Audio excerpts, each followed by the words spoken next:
Bonjour à tous, bienvenue dans ces jours glorieux, le dimanche de ce mois d'octobre. Je voudrais juste rappeler Jean chapitre 15 verset 12 à 13.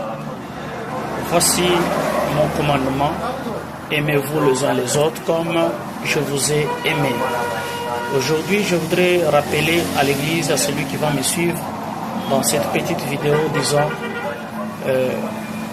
l'amour dont le Seigneur nous commande n'est pas un sentiment, mais cet amour, c'est une décision.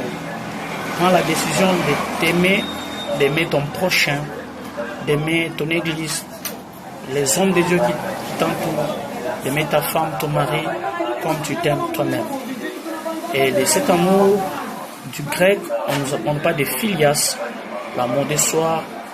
En psychologie, nous appelons le narcissisme, l'auto-amour et l'amour du prochain. Celui que le Seigneur nous recommande comme soi-même, ce qui n'est pas facile. Et agape ou agapao, l'amour de Elohim, l'amour de Dieu, l'attachement et l'application, l'observation de ces lois créationnelles, de ces commandements, en hébreu on les appelle le mitvot, de ces statuts ou les ukim. Et c'est quoi la Torah ou la loi? C'est l'enseignement de la parole de Dieu dans l'amour et dans la vérité. Et ce qui est l'amour et la vérité, c'est pratiquement Jean 14, 6. Je suis le chemin, la vérité et la vie. Ça veut dire, je suis l'enseignement. Le mot chemin veut dire voie. En hébreu, ça signifie l'enseignement ou instruction. Alors, le Seigneur est amour selon 1 Jean 4, 7 à 8.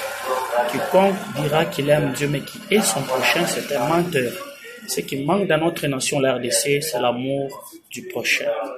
Et cet amour du prochain manque dans l'église, cet amour du prochain manque dans la politique et dans différentes communautés.